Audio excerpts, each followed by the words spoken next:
Hello guys, मी नेहा आणि मी तुमचं स्वागत करत आहे कुक विथ नेहा या यूट्यूब चॅनलमध्ये। तर आज आपण बनवणार आहोत ब्रेडपासून गुलाबजाम। तर चला तर मग बनवूयात। मी एक छोटा पॅकेट ब्रेडचा घेतलेला आहे। त्याच्या साइड्स आपण अशा कापून घेऊयात। बघू शकता तुम्ही, अशा प्रकारे कापून घेऊया। या साइड्स फेकून नाही द्यायच्या, त्याची आपण ब्रेड क्रम्स करू शकतो। बघा, अशा प्रकारे पूर्ण ब्रेडचे कापून घ्यायचे आहेत आपल्याला। आता स्लाइस कापून झालेले आहेत। आता त्या कापलेल्या ब्रेडच्या स्लाइस आपण अशा तोडून घेऊया एक एक करून। बघा,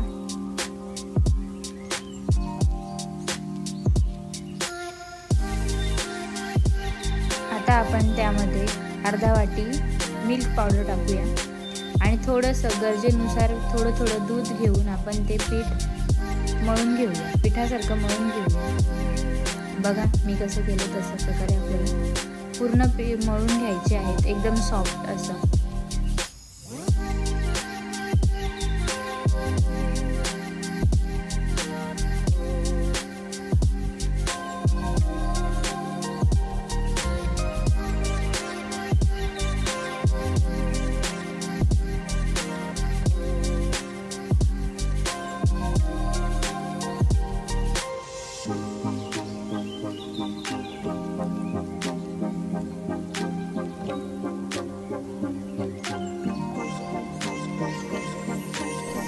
आपल्याला जर दुधाची मध्ये गरज वाटली तर आपण थोडं दूध करून घेऊ शकतो आपण। अशा प्रकारे पूर्ण आपल्याला ते एकजीव करून घ्यायचं सगळं बॅटर।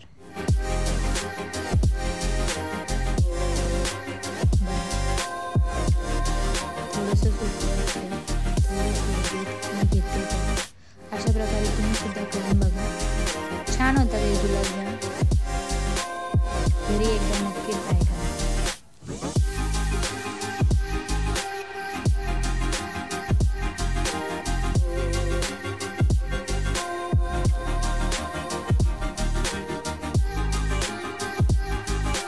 पूर्ण सॉफ्ट करायचे, कारण आपल्याला मग ते गुलाबजामचा शेप देताना त्याच्यावर क्रॅक आला नाही पाहिजे।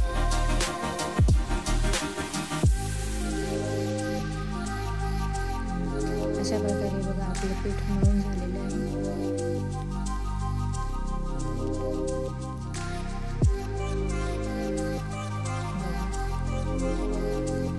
थोडा वेळ ते तसंच ठेवायचे रेस्ट करत।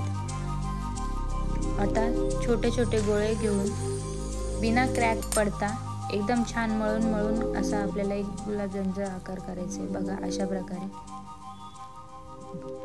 अशाच प्रकारे आपल्याला सगळे गुलाबजाम वळून घ्यायचे आहेत।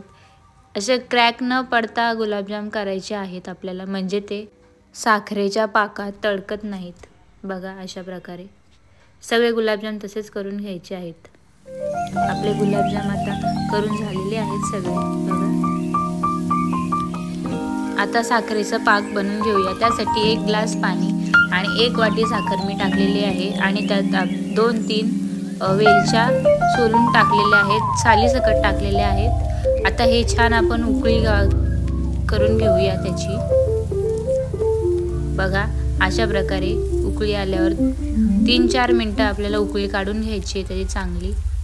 आता लो टू मीडियम फ्लेमवर आपण सगळे गुलाबजाम तळून घेऊया। अधूनमधून ते आलटी पलटी करूया।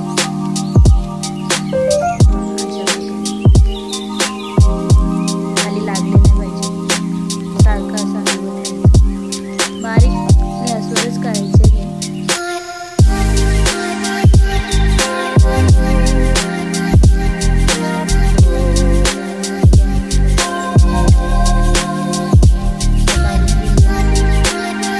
आता आपण ते बनवलेले गुलाबजाम थंड झाल्यावर साखरेच्या पाकात घालून घेऊया आणि ते 5-6 तासापर्यंत भिजवत ठेवूया त्याच्यात, जेणेकरून साखरेचा पाक पूर्णपणे तयार होईल। रेसिपी आवडली असेल तर लाईक करा, शेअर करा आणि सबस्क्राईब करा।